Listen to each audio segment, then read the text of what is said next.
Now that we have our table set up and designed the way we want it, we can go ahead and start entering in our data. Up at the top, as you recall, we got a list or the names of all our fields, one for each column. And then all these fields, when we start entering in the data below it, this first blank line item is going to make up a record. Now you'll notice that we only have one blank line item, but we have many records to enter in. The reason why Access doesn't have like 2, 3, 4, or a million blank line items is because it takes up space, it's a waste of space, and it's not as efficient if you open it up and you have all these line items here, especially if you put a record down here or in the middle, or you have to scroll down. In other words, you enter in your first one. If you finish your first record, you get to go ahead and get another blank one. So it stacks it one right underneath the other. So let's go ahead and get started. I'm going to go from left to right. And as you recall, the first field here is the asset tag, and the data type that we assigned to it was the auto number, so it automatically generates a number beginning with the number 1. So I can leave that alone and skip that, and it'll generate it once I start entering in data in these other fields here. Before I click in the manufacturer field, you notice how it's cut off. If you can't see the name of the fields here, what you can do is you can hover over to the right of that column header, in this case manufacturer, until your pointer turns into black arrows pointing in opposite directions. When you see that, go ahead and click and drag to stretch it open just a bit, or if you're good, you can double click really fast and it'll do what's called a best fit. It'll fit the column to the name of the field here, so I can see completely the name, which is manufacturer. Then I can go ahead and click in the field down below, and as you recall, the data type that I set for this field was a lookup value. In other words, I didn't want people typing in the name of the manufacturers because they could misspell it, and I don't want to have some database integrity issues with all these misspelled manufacturers, but I can control that, control their input, by allowing them to click on the drop down arrow and look up the 3 manufacturers that we have. So I can go ahead and check one. Now also, if you recall, I assign this to have multiple values, this field. That means I can go ahead and check more than one value.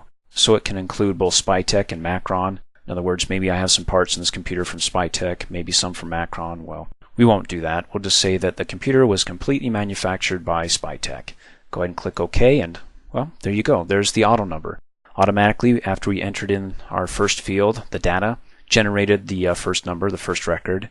And then I can go ahead and continue over to the right, and you'll see down below it has a new line, because I could go ahead and save it right now, which, well, wouldn't make sense because I just have the number 1 and the manufacturer. I want to finish entering in all the other information, which you could do later, but it's best to enter it in all at once if you can. Keep it simple and not have to remember what records are empty. In any case, over to the left-hand side, you also see a pencil, and you see how it's got a ... That means that this line item I'm still working on. It's in edit mode. I'm not finished with it. I haven't saved it. So if I made a mistake and I'm like, you know what, I really don't want this, I can go ahead and click on the drop-down arrow, uncheck it, or better yet, since I haven't saved it, if you want to, you can hit the escape key. Well, it closes that list there. Hit it again, and it'll close out and just undo what you just put into that first line item. Now if I go back and I go, okay, let me go ahead and choose Spytek again, click OK. Notice how the auto number goes to the next number. Now I don't have record number 1 because this is my first record. Auto number doesn't know that. So if that annoys you, and it does me, then what we can do is let me hit the escape key, clear it out. I'm going to go ahead and do what's called a compact and repair. The operative word in this case is going to be repairing the database. And we'll learn more about this later on, but it's really simple. Just go ahead and click on the File tab, go down to Info, and there it is, compact and repair your database. In other words, when you start deleting things, records, it leaves gaps. You can go ahead and compact that so your database is smaller. It takes up all that empty space. And also, in this case, repair it. So the auto number doesn't give me number 3 or number 4, but it starts with number 1 for my first record. Click on it. And because of some of the changes I made to the layout of my computer table, well, do I want to go ahead and save it? I'll say no. What it does is that in a wink of an eye, when I click on that, it closes my database entirely, opens it back up, and when it's closed, it quickly repairs everything. So if I open up my computers table, and I start over again, okay, let's go to manufacturer, click on the drop-down arrow, Spytek, okay. Hey, there we go, starts back with number 1. Doesn't go to number 2 or number 3 or number 4, so I'll continue.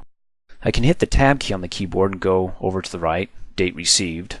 And I can either go ahead and type in the date or that little calendar. I can click on the calendar and go ahead and choose a date there. Or let me go ahead and delete that.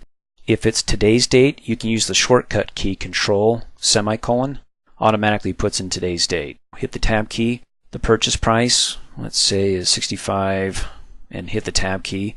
Now if I need to put in cents, I can come back in here, click in there, and select the cents and do 35, hit the tab key. And then for the warranty, I can either go ahead and check the box that yes, it does have a warranty, or since I don't want to use my mouse because I have to take my fingers off the keyboard to go to the mouse to check that, I can go ahead and just use the space bar. Space bar to remove it, space bar to add it. Cool. Now that I'm finished, I can save this record one of many ways. In fact, if I go ahead, and you can see it's still in write mode, if I close out of the table right now, does it save it? Double click, open it up. It does. It doesn't work in all the objects, so it's best to get in the habit of saving things, okay? So let's go ahead and go to record 2, or the blank line that opens up below, and I can say, let's do macron, tab, type in a date, 7/27/11. See, you don't have to go ahead and click on that little calendar, whichever is easier for you. Purchase price, let's do 72.21. Hit the space bar to check the warranty. And so instead of closing out of your table every time to save it, all you have to do is either move your mouse off the record you're working on into, well, the record we have above or below, or you can hold down the Shift key and hit Enter. You can see the pencil's removed because now the record's saved. It not only saves the record, but it keeps you in that line item or on that same record. Or you can go ahead and hit Enter.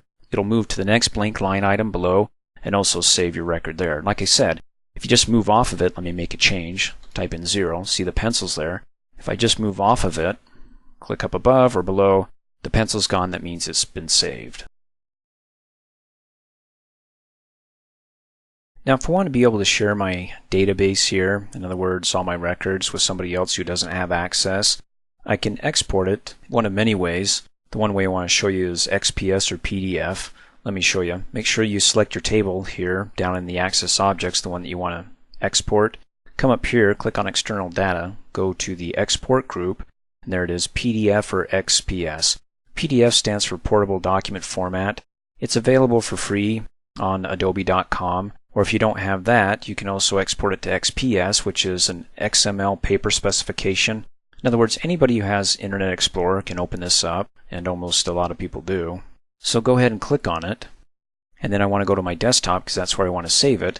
And you can see there's XPS, the other option is PDF. If I go ahead and select PDF and click Publish, there we go. It opens up in Adobe's Acrobat. So I can go ahead and close out of that, and it's going to ask, well, you exported this, do you want to remember these steps? I'm going to say no, not now. We'll go over that later. Then the other option was XPS, click on that. And let's change the Save As type to XPS. I'm going to keep the name of it the same. Go to my desktop, and then go ahead and click on Publish. And it opens up the XPS viewer. Now, if your operating system doesn't have that, that's okay. Let me go ahead and close out. And let me close out of the option to save these steps to export it in the future. Minimize the program, the Access program, down to my taskbar. There's my PDF file that I exported, and there's my XPS. Now, like I said, you can open this up in Internet Explorer if you don't have that viewer installed on your computer. All you have to do is go ahead and open up Internet Explorer, and then we're looking for a menu here. If you don't see a menu of options, just hit the Alt key on the keyboard and it pops open the menu, and then click on File, go down to Open, click on Open, and then we're going to browse for that XPS file. Click on Browse. Remember, it's on the desktop, so navigate to the desktop. And right now it doesn't see it because it's only looking for HTML files. Well, it's an XPS extension file, so click on the drop-down arrow and say we want to see all files, and there it is, XPS. There's the extension .xps. Double-click on it, click Okie dokie. It opens up Internet Explorer, and we can now view the file in Internet Explorer. Go ahead and close out, and then come back down here, click on the Access Program button to restore the program. Table structuring means that I just want to be able to copy or import one table from one database into another. Like, for example, let me go ahead and open up my exercises folder. I have my books database, double-click, open it up. And in this database, I don't have a table for employees. But I know, let me come back down here to my exercises folder, click on the button to pull the window up. I know in my CI2 or Computer Inventory 2 database, I've got all my employees listed in that database. So if I want to go ahead and double click, open it up, there it is, the table employees, double click. I've got a total of, there we go, 48 of them. Instead of retyping in all the employees here from this database, I can just go ahead and copy it or import it into the other database. Or I can structure it and just say, look, I don't want to have to recreate this table, typing in the employee ID, their last name, first name, these fields here. I can just copy and pull over the structure, not the records below, just the structure. So that way it can save you a little bit of time, hopefully. Probably not so much because we don't have that many fields here. So it may just be quicker to go ahead and create the table from scratch, but we'll see. In any case, you get that option. So to do this, I can do it one of two ways.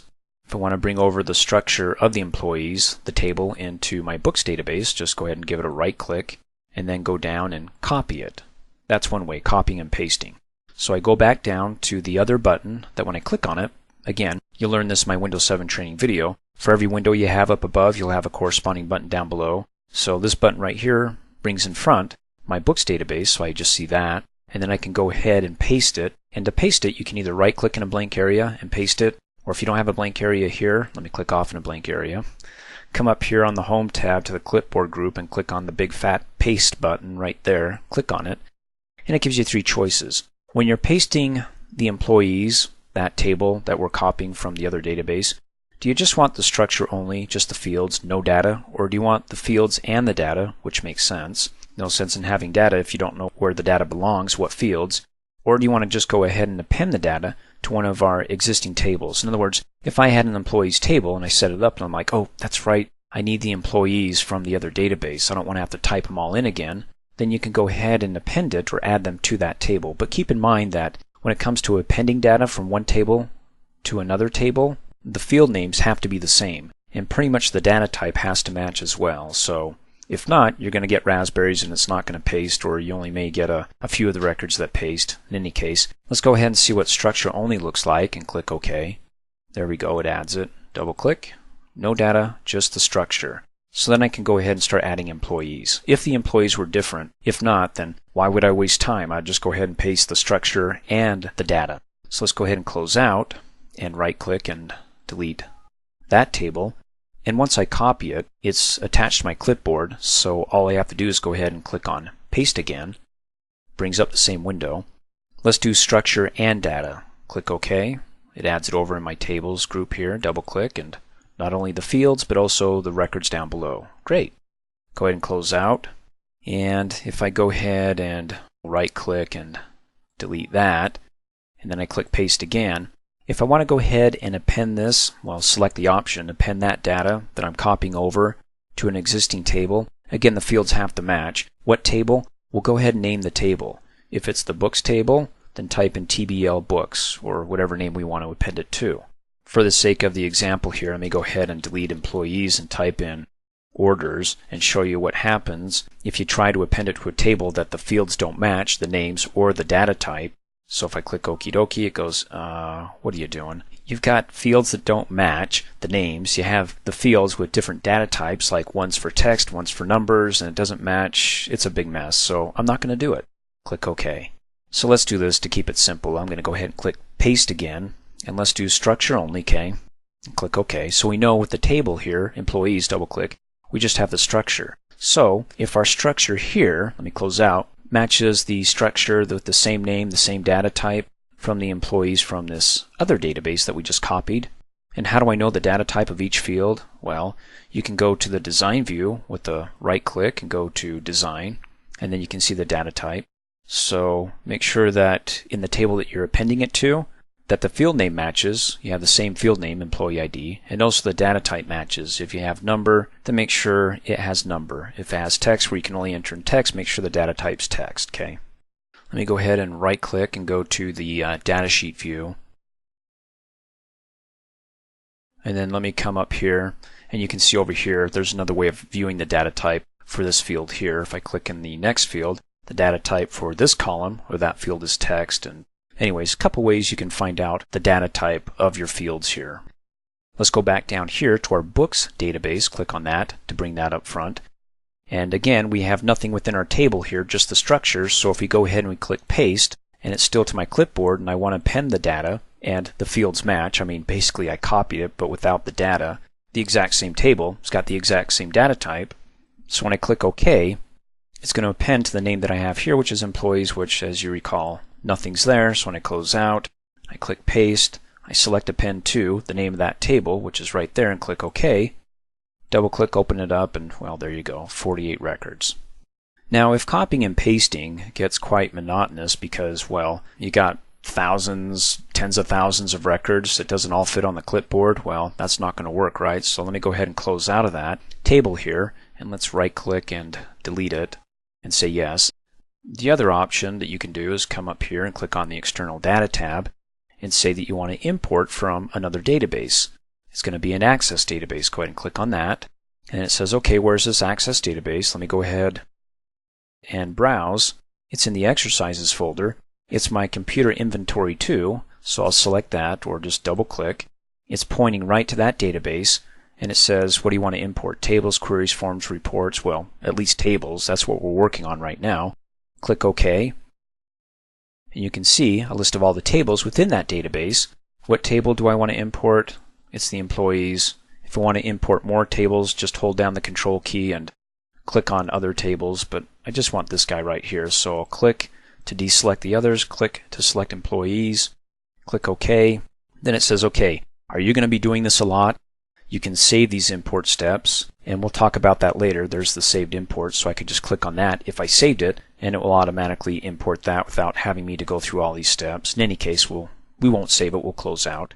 And there it is, employees. Double click, open it up. That way I didn't have to copy and paste. I could just quickly import that table from another database. When it comes to managing your tables, here's a few options that you may want to consider. Well, first of all, if you don't like a table, you can delete it. You can either right-click on it and go down to delete, as we saw in the previous training video, or just click on it and hit the delete key on the keyboard and say you want to get rid of it. If you need to rename a table, you can go ahead and right-click on it, like the orders table, then go down and left-click on rename, and you can simply just start typing over it, TBL order details, then hit enter when you're done and it accepts that name.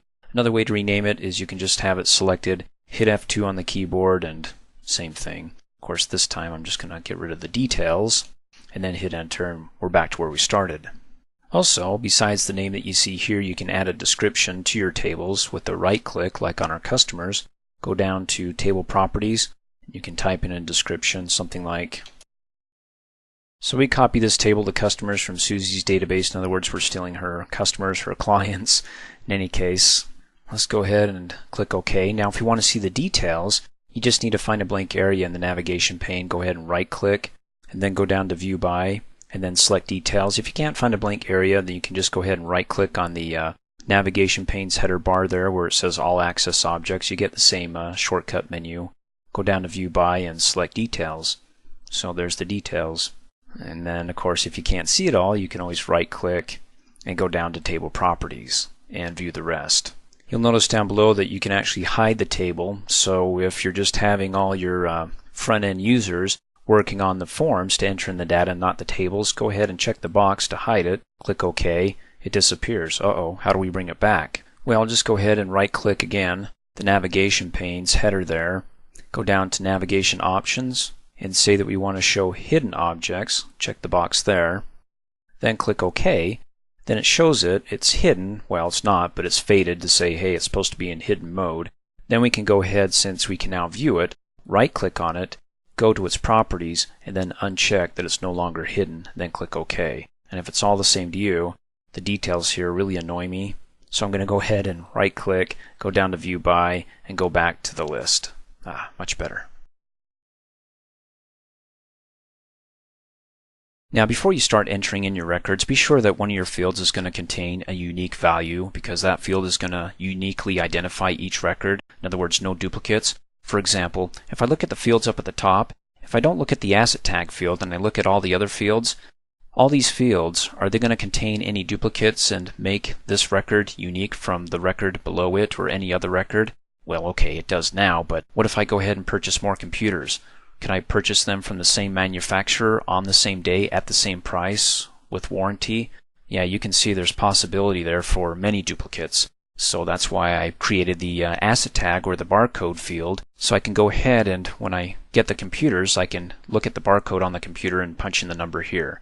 Now I know I don't have this set up to where I can punch in the number because right now the data type set for this field is the auto number, so it will automatically generate a new number sequentially when I enter in the next record. So that way there will be no duplicates. So from here we'll go from 2 to the next record, 3, 4, 5, and so on. But that's not going to work, or it shouldn't be set that way, but I wanted to show you how the auto number works. So I'm going to go ahead and convert this from the auto number to automatically entering in my numbers for me to just a plain number field. That way I can go ahead and enter in my barcodes manually. Now when I do that, who's to say that I won't start entering in duplicates because, hey, I make mistakes?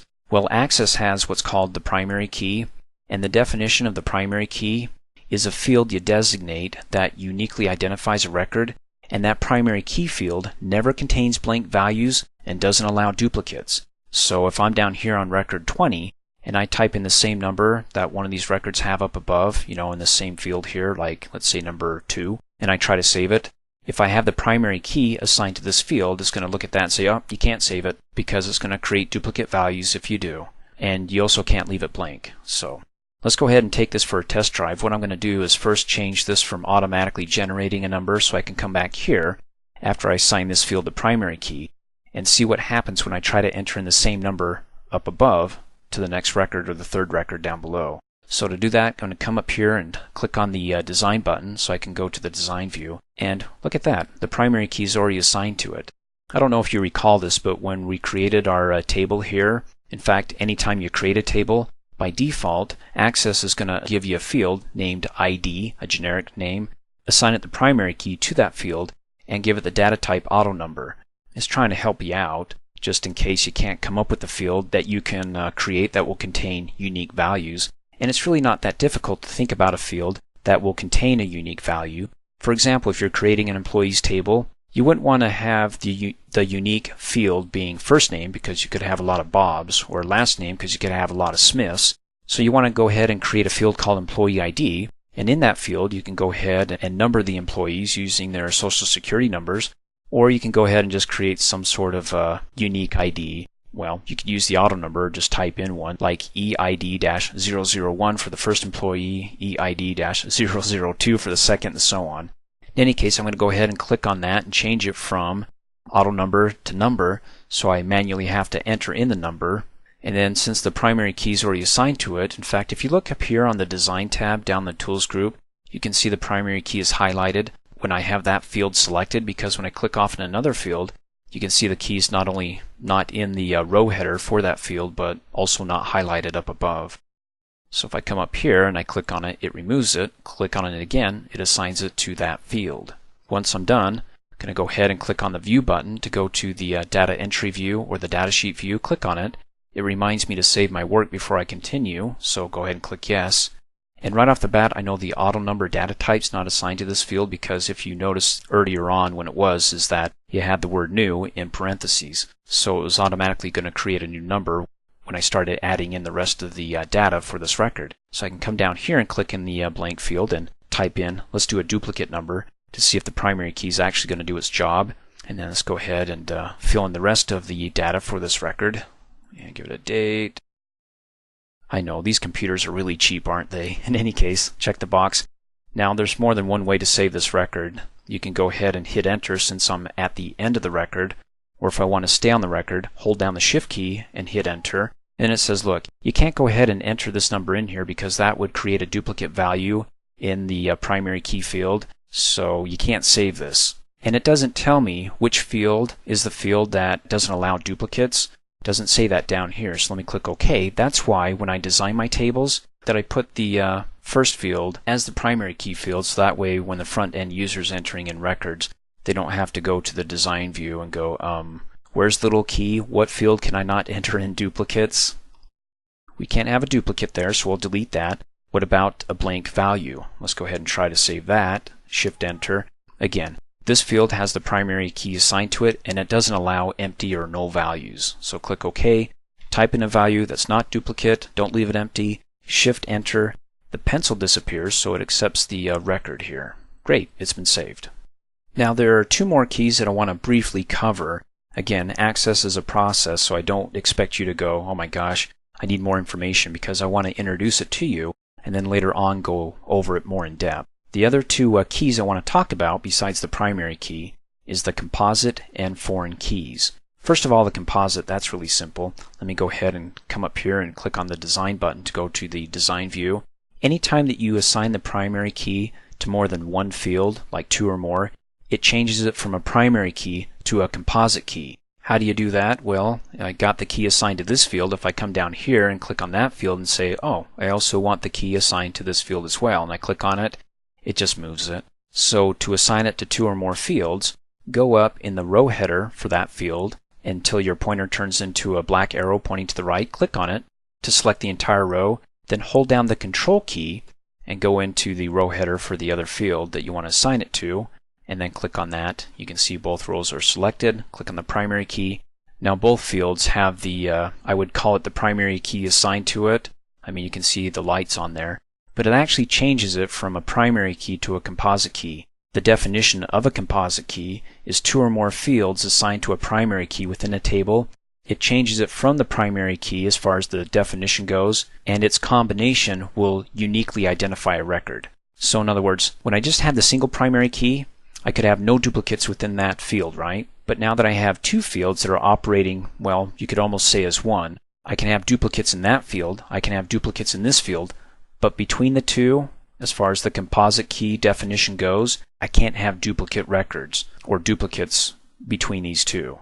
And in this case, what it's doing here is it's saying I can have the same asset tag numbers, and I can also have duplicate receive dates, but I can't have 2 or more records that both have the same asset tag numbers and a combination with the asset tag the same date received. So in other words, if I have the asset tag number 1, date received, let's say today, I can't have another record that has the asset tag 1 and the same date received today. I could have asset tag 1 and another date, or I could have the same date and another asset tag number, but the combination is what it's looking for, okay? I'm going to go ahead and click on asset tag, click on the primary key to remove them, and click on it to assign it just to the asset tag. And then finally, as a brief introduction to the foreign key, a foreign key is a field or combination of fields in a table and relates to a primary key field in another table. For example, in this table, later on, I probably ought to create maybe an extra field here and call it employee ID. So when I create the employees table, a separate table, and I have their employee ID up here, I can relate that unique field, the employee ID, to the foreign key here, which is a field that will contain the employee's ID as well. So that way I can go ahead, when I start entering in computers, it'll be assigned an employee ID that relates to the employee table that has a list of the employee's name. You see how they can relate. In any case, we'll cover that more in depth. But the main purpose here of this training video is the primary key, so we can have no duplicates or any blanks within this asset tag field. And the composite key, if I need 2 or more fields, the combination of those 2 fields to be unique. And then the foreign key to make sure that I have fields that later on we'll cover and will create that will relate to a primary key in another table to create those relationships. In fact, the next training video we're going to learn how to create relationships. I'm in my CI2 relationships database, and CI2 stands for Computer Inventory Number 2. In this database, I want to keep track of all the computers that my company has purchased. And what I've done is I've broken my data down into the smallest, most meaningful parts, or in this case tables, because again, I don't want to be able to lump this all into one table. If you dump this all into one table, does it make sense if I just want to pull up the employee's name and the street address to confirm that we have their correct address on file, that I also pull up the computers that are assigned to that employee, the departments that they belong to, the manufacturers? No, but if I dump that all into one table, and I've got thousands or tens of thousands of records, it's going to slow that system down. Not only that, but I have to scroll through all the fields to find the first name, last name, and also the street address. So I've broken them down into the smallest, most meaningful tables, and once I've done that, I need to be able to link them up or create a relationship between those tables. And it's a 2-step process. Before I can go ahead and start linking these up, which we'll do in the next training video, I need to be able to create a place where they can actually relate from one table to the next. For example, in the computers table, when I double click and open that up, I've got all the fields here that I want to keep track of for my computers, but if I want this table to relate to other tables, like for example, I've got the manufacturers. I need to find out who manufactured my computer here. Then I need to add what's called a foreign key field to this table that will link to the primary key or match the primary key field in the other table that I want to link it to. And as you recall, I briefly covered this in the previous training video, the foreign key. Think of it like this. Let's break the word foreign key apart. Foreign means it is something, in this case, that I wouldn't be adding to this table. In other words, this is about computers. It's not about the manufacturer, so it's foreign to it. So I have a separate table that's all about manufacturers. So there's the foreign part, and then the key comes in when I want to be able to create this foreign field that's not really a part of this table and link it to the primary key. The primary key that I want to relate to that field in another table. So I've got the foreign key field here. It's not the primary key. And how do I know that this hasn't been assigned the primary key? Well, if you click on the design button, you can look in the design view, and there's the primary key. It's assigned to the asset tag. So I have my manufacturer ID, and again, when you want to add fields, just go to the design view here and type it in, assign it the data type, and better yet, it's probably good that you add the description of what this field's about or why you added it. That way, if somebody else comes in, another designer, they can quickly figure out what you're doing here by reading or going over the description. So here it says the ID number of the computer manufacturer. Now where's that ID number? Well, it's in the manufacturers table when I double click on that, and it's right there. And that's the primary key field that I'm trying to link to, so I can go ahead and relate the computers table to the manufacturer. Is that the primary key? Well, by default, whenever I create my tables, the first field is always going to be the primary key. But again, if you need to find out, to verify, click on the Design View button, and there it is, the primary key. Now when it comes to wanting to relate one table to the next, you're going to go ahead and create a foreign key, and I would recommend typing in the exact same name as the primary key field in the table that you want to relate it to. So there's manufacturer ID in the manufacturers table. It's the manufacturer ID that the primary key has been assigned to. So you can just copy and paste it in here. You don't have to have exact names. You can just, in fact, have this as truncated as man ID. I mean, as long as it makes sense to you, that's fine. The computer isn't going to have a fit. But it will have a fit if you don't have the exact same data type. So make sure that the data type in this foreign key field matches the primary key's data type. But you could look at this and go, uh-oh, it's auto number. And in computers, you assigned it number. Well, the operative word being number, so this one's automatically going to generate a number, and it's a number field. So I'm going to add a number field here, because if I set this to auto number, then there's no way that I can link up, because this automatically generates a number, and it's competing against this field that's automatically generating a number. So there's no relationship between the two, because this could be on number 50, that could be on number 20. It's confusing. So I just want to be able to leave this open and have it match the data type, which is number, to number, even though it says auto number. If it was text, I want to make sure that over here this data type was text. So you want to exactly match it all except for auto number and number. One of them is going to be auto number and the other one's going to be number. And then finally, after you've got the name that you've added, and again I recommend making it the exact name as the primary key field in the other table you want to link up to or hook up to, relate to. After you type that in, make sure the data type's the same, and then one final thing that you want to make sure is the same if you started already entering in data and you haven't set these fields up first, is that, let me go ahead and click on the View button to go back to the datasheet view, is make sure that the data that you're linking to in the primary key field is the same. So if I go to the tables here and go to the datasheet view, the IDs that are available here are 1 through 5. When I go back to the computers and I create new records, I can only enter in 1, 2, 3, 4, 5. I can't enter in 6 because when I link up to this one, the data integrity is going to be shaken up. And I'll show you how you can go ahead and lock that down so nobody can willy-nilly come in here and just type in any number they want and not have it already listed here as a manufacturer. So you've got to have the same data type, it's got to be the number field, and it's also, when we start entering in our records, be able to enter in the same data as we saw in the manufacturers, 1 through 5. Now when it comes to linking up your tables, in one way or another, you want to be able to link all your tables together. In other words, it doesn't have to be linear. We have to go from this one to this one to this one. They're typically linked in a roundabout way. For example, in the computers table, I've got the foreign key field that matches the manufacturer ID, primary key field, the manufacturers. I also got the employee ID. It's got the same data type. It's going to match the primary key field, the employee ID, and the employees table. There it is. So I've got computers linked to, or going to be linked to, the employees and manufacturer. And I say going to be linked because right now it's just the setup. In other words, they can relate, but we haven't introduced them. We haven't had them shake hands or link up. And then what about the employees? So computers to employees and manufacturer, and because they're linked together this way, they're also linked together that way. And then what about departments? Then you can see the department code is going to match up to the department code, the primary key field there in the departments. So in a roundabout way, they're all linked. So later on, when we learn about queries and I want to be able to pull up, like let's say the name of an employee and what computer was assigned to him and which department he's in, I don't have to open up all these tables and go, okay, let's see. First, let me pull up the employee, and it's Bob, department code 300, and there's 300, and then go to the computers and find out which employee ID he is, and go to, let's see, the manufacturer. That's completely inefficient.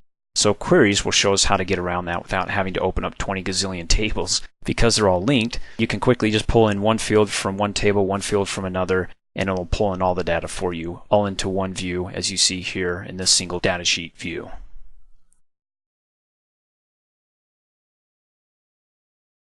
Now, creating a relationship between two tables is a two-step process. As you recall in the previous training video, we did the first step, and that was creating a foreign key field in one table that will match the primary key field in another table that we want to relate it to. So the computers table, I created the foreign key field employee ID that matched the employee ID field in the employees table. You can have different names, but it's got to have the same data type again and the same type of data. So once we've done that, and you've watched that training video, because if you haven't, this training video may not make sense, we do the next step, and that's to create or hook up or link that foreign key field in one table to the primary key field in the other. To do that, you want to come up here and click on the Database Tools tab, go down to the Relationships group, and click on the Relationships button. It opens up a blank Relationships window, and metaphorically speaking, I refer to this as the dance floor, because we want to be able to create relationships between tables, and the only way we can create relationships, metaphorically speaking, between you and somebody else is you got to have something in common. And we just did that in the previous training video with our tables. Remember, we set up the foreign key fields that matches the primary key field in another table. We just need to bring them out here on the dance floor. To get those tables out here on the dance floor, as it were, you can do it one of two ways. You can either come up here on the Design tab to the Relationships group and click on Show Table. There's a list of all the tables. Or you can go ahead and right-click in a blank area and click on Show Table. To add the tables, you can do it one of many ways. You can go ahead and select it and click Add, or double-click on it, or go ahead and select one and Control-click, holding down the Control key, select another and click Add, or select the top one, hold down the Shift key and select the bottom one. It selects the top and the bottom and everything in between. That's the block selection. Click Add.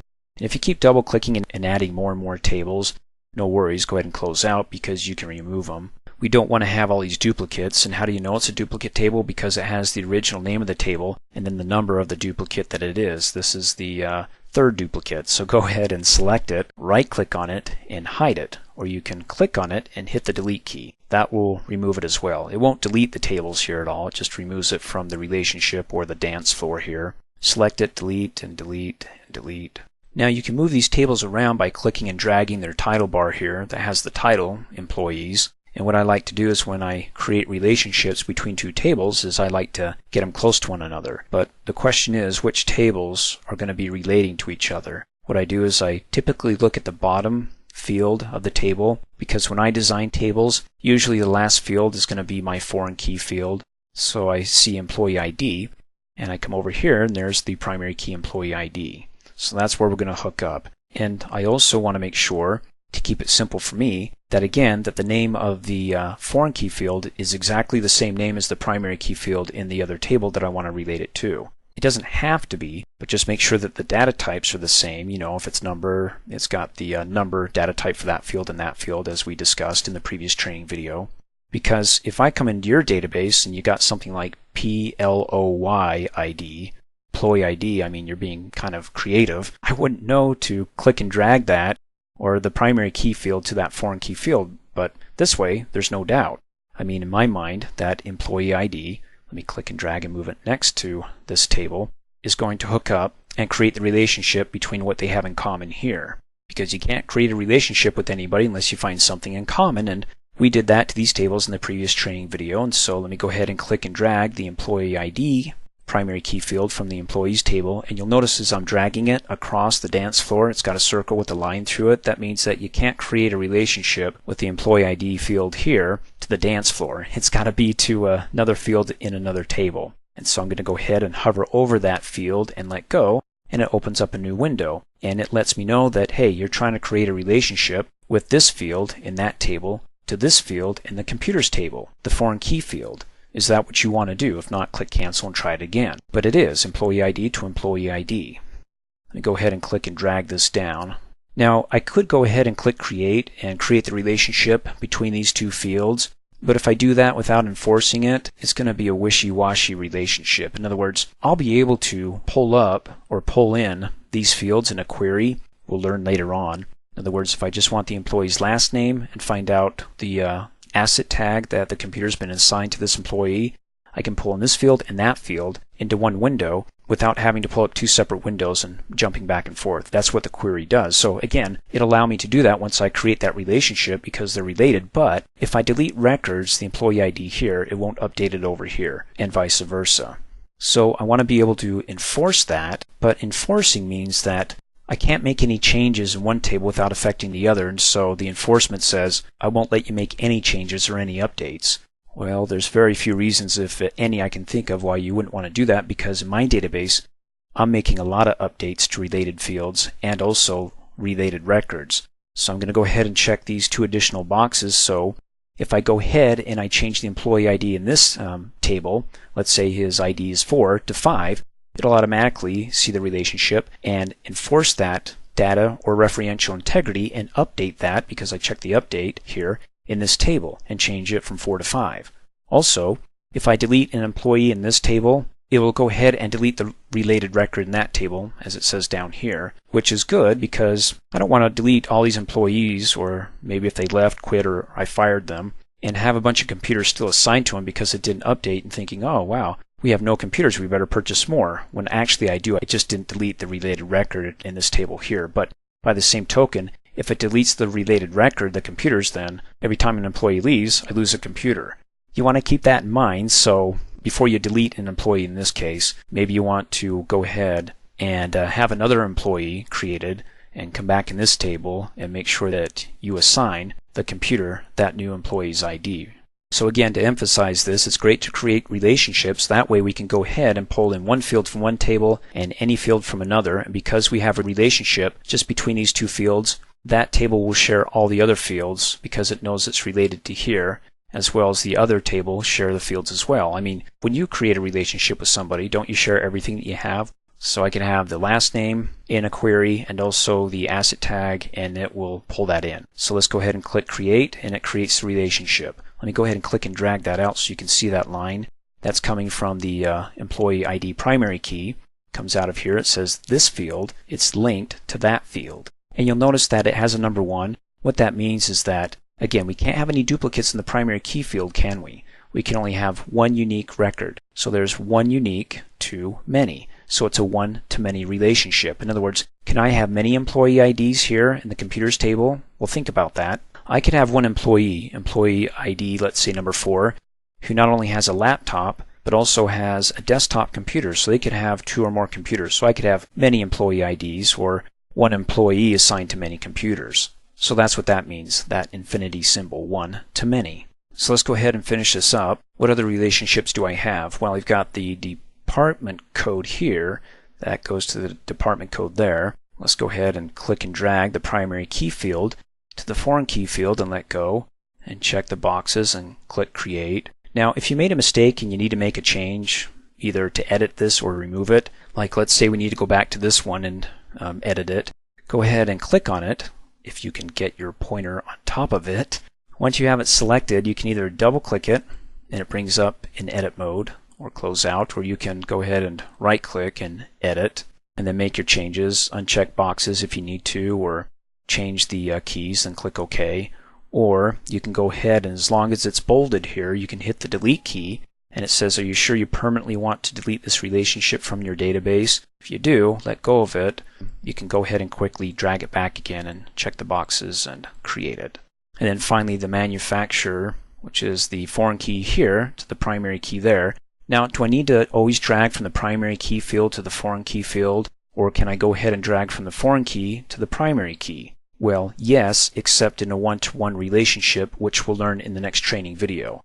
How will I know if it's a one-to-one relationship or going to be a one-to-one? Let me go ahead and check these boxes here and click Create, and then I can click and drag and move these around so my relationships don't look like they're crisscrossing.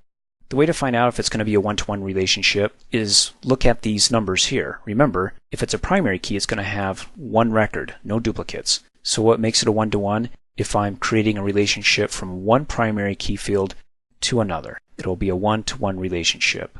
And you'll learn in the next training video that when you see that you want to relate a primary key field to another primary key field, it's not as popular, or it's something you won't do as often as having a one-to-many relationship, but nonetheless when you do, you want to make sure that you know which table is initiating that relationship. In other words, when you're pulling this field and you're trying to relate this primary key to that primary key, I mean, if they're relatable, but they aren't, then you need to know if you're going to click and drag it from that table to that table. Because when you do, that becomes the editing table. In other words, you have to make the changes in here first and update it before you can go ahead and update related fields in that table. Because this is the aggressor, this is the one who initiated the relationship. I mean, you could go ahead and try, and if you created that one-to-one and you started from here and you dragged it over here to start editing and updating the primary key field over here, but because this one created it, I dragged it from this table to that one, it won't allow you to do it. It says, hey, go back to the one who initiated this relationship that you clicked and dragged it from. And we'll cover that more in the next training video. But for right now,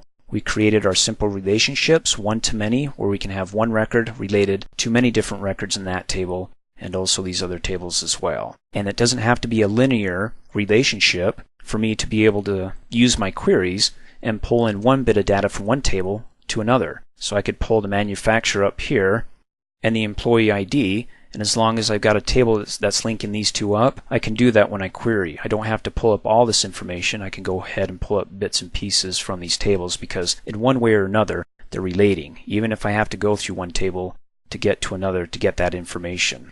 And then when you're done, be sure to save your work.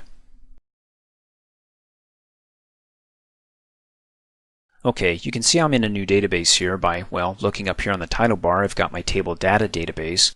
And down below in the navigation pane, you can see the list of data that I want to keep track of. That is broken down into their smallest, most meaningful tables. For example, I've got my employees table, and I got the fields in there to keep track of my employees, like their first name, their last name, street address, customer fields, and so on. In any case, I'm going to use this database to talk about and show you what a one-to-one relationship looks like. And as you recall in the previous training video, when it came to creating a relationship, you come up here and you'll click on the Database Tools tab, go to the Relationships group, and click on Relationships. It's the same window here that we can go ahead and create, view, or edit our relationships. I've got 3 tables here with 2 different types of relationships. I have more tables, but these 3 tables will be sufficient for this example here. So over here I have the customer ID and the customer name. Now the customer name is actually the company's name. I could have called it the company name. Let's say we have a huge customer, Fox News. Now when it comes to billing Fox News, I could go ahead and mail off an invoice to them and put attention billing department, but I get a better response, or probably a quicker one, if I could go ahead and find that one contact person to keep track of over there to send the bill to. You know, their contact last name and first name, also an account number, the first order that they made. Now, do I want just one contact person or many? I just want one. But to create many, I'd go ahead and instead of duplicating the primary key field and adding a primary key to that same field over here in the billing information table, I would put it down here. And of course, don't assign it the primary key. So when I link them up, it would be a one customer to many contacts I have over at Fox News. I don't want to do that. So what I did is I created a field over here and made sure that it had the same data type, and when I enter in records, the same type of data, and named it the same name as the primary key field that I wanted to link up to in this table here. Not only that, but when it comes to creating reports, like let's say I have a meeting and my boss wants to know all the companies that we've sold to, let's say in the state of Utah, I just need these 2 fields here. I just need to pull up this information. I don't have to pull up all the billing information, do I? If I did, it would slow my network down or my computer, so that's why I broke them down here. Now, having said that, a one-to-one relationship is pretty simple. You just click and drag from primary key to primary key, right? But what's interesting is like a one-to-many relationship. As I mentioned, whenever I update a record here or delete it in the one table, then over in the table it's related to, the many, it has to accept all those changes. But any changes I make here is not going to update the customer ID over here in the customer table, because this is where we create the customer IDs, not in this table. This one just accepts whatever this table has. And it works the same way in a one-to-one relationship, but how do we know which one? There's no dancing clown or somebody that comes out and says, hey, I'm the weak one. In other words, metaphorically speaking, when I click and drag the customer ID from this table over onto the customer ID in that table, I'm extending my hand in this relationship, so I control the relationship. Whatever I do automatically updates the records over here, okay? And this, because they didn't initiate it, whatever they do doesn't automatically update the records over here. It doesn't update them at all. So that's why it's important when we click and drag which one is extending the relationship. So let me go ahead and select this relationship by clicking on it, and when it turns bold, that means that I can go ahead and either right click on that tiny thin line and edit, or in this case delete it, or let me click off, or hit the delete key on the keyboard and click yes. So once it's deleted, I can go ahead and click and drag the customer ID to the customer ID, this one, because I'm dragging it from. Any changes I make will automatically update all the records here. If I drag it from here to here, any changes I make will automatically update all the records over here. So let's go ahead and click and drag from one customer ID to the other and check the boxes to enforce the referential integrity and make sure we can do updates and deletes, and click create. Again, the billing information table was the one that I initiated it from. So having said that, let's go ahead and pull up the billing info table, then the customers table, and then also, how about the orders? And the reason why I bring up the orders is because when you look at the relationships, if I go ahead and update a record here, this being the weaker one, it's not going to automatically update that one at all. But it will update between this relationship it has with the orders, the one-to-many, it being the one, all related records tied to that customer ID. So let's go to the billing info, and we got the customer ID 31201. Customers table has 31201. So if I delete it in the billing table, because it's the aggressor, it'll automatically delete it from the customers table. But if I delete it from the customers table, when I hover over the row header, you see my pointer, how it turns into a black arrow and pointing to the right. When I click on it, it selects the whole row. All I have to do is go ahead and hit the delete key on the keyboard. And now, because I'm deleting this record and it has a relationship with the orders table, remember the customers has a relationship with the orders, it's going to update the related records in that table. Not the billing table, because of the two, this one's the one who initiated it. So we say yes, let's go ahead and update that. I go back to the billing table. Do we still have 31201? Yes, we do. It doesn't go back and update that one.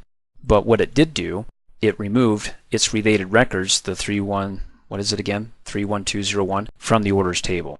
So if I go ahead and I sort this from smallest to largest, I'm not going to see that customer ID here with any related orders or records, okay? Let me go ahead and close out of the orders table, and I don't want to save the layout where I sorted it from smallest to largest. What I want to do is I want to go ahead and delete the relationship between the two and just flip it really quick. But before I do that, I've got one record in one table, but it's not in another. It's going to say, wait a second, you've got one ID in here, not in the other. In any case, let me show you. Go ahead and close out of these tables here. Let's go ahead and select it, delete it. Yes, we want to get rid of it. Instead of from billing info to customers, let's go from customers to billing info. ID to ID, create it, and there we go. Data integrity issues. Well, one record in this table that doesn't match or have a related record in this table here. So what we have to do is we have to go to the customers table, the billing info, and get rid of the billing info record. Delete it, say yes. And notice when I deleted it, it didn't say I'm updating related records, well, because it's not related. So now we have matching records in this table with matching records in that one, the customer ID that is. So we go ahead and close out. Let's quickly create this relationship before the video gets too much longer. And go ahead and go from customer ID, check those, click create. So what I updated in one, let me go ahead and open up the customers and double click on the billing. So I have customers, I have billing. Let's go to the customers 31352. If I delete it from here, it should delete it and update it from the billing table, because this is the aggressor. What he does here, the other one has to go along with and accept it. So go ahead and select it, selects the whole record. Come up here, another way to delete it. Home tab to the records group, click on the delete button, and it tells me right there, it says, hey, we're about to delete a related record in another table. Are you okay with this? Click yes. Go to that related table, and it shows you, because I have the table open, that it's been deleted. If I didn't have it open, it would automatically just, when I open it later, wouldn't be there. But if I come up here and I don't want to see that, refresh it, it removes that. There we go. Back to our relationships. As you recall, when it comes to creating relationships between two tables, in my previous training videos I enforced all the relationships. Let me go ahead and select that relationship, right-click on it, and edit it. Remember how when you create it, when you drag from the primary key field to the foreign key field in another table, in this case manufacturers to computers, you get this window, it pops up. And then to enforce it, I checked, well, there it is, enforce referential integrity. What that means is that, in this example, that when I enforce, it requires that each record in the manufacturer's table have a corresponding record in the computer's table. In other words, whenever I create a new record, a computer, and I want to input a manufacturer's ID, I have to use what's over in here, this being the 1. I mean, no pun intended, but when you're number 1, you rule the relationship, right? If I want to go ahead and use a manufacturer ID, it already has to be manufactured or created over here. If it hasn't, I can't go ahead and make up my own, because this is the one that's controlling the relationship, the 1, in a one-to-many. In a one-to-one relationship, it depends on which table you grabbed and dragged the primary key from, as you recall in the one-to-one relationship training video, because who you drag it from and extend that relationship to is going to be the initiator, the aggressor, the controller, the 1. Okay? In any case, you can watch that training video. So that's what enforcing does. But if I don't enforce it, and I think I have one good example here that I could show you. Let me go ahead and cancel out. I've got my computers table and I have my notes table. And what I want to be able to do is keep track, let me drag this over here, of any computers that have any issues by typing in some notes. Now, not every computer is going to have an issue, so there are going to be some blank fields here. So when it comes to creating a relationship, let's go ahead and hook them up. Now, before I do, so you know what's going on, my computers table has a bunch of records in it. Let's go ahead and double click and open it up to verify. I've got like 24 records here. You can see 24 there. Let me go ahead and close out. How many do I have in my notes? Double click. I have none. Because remember, these are notes about those computers that are falling apart, what I need to do to upgrade them or fix them. So when I buy all new computers, I don't need to start typing in notes.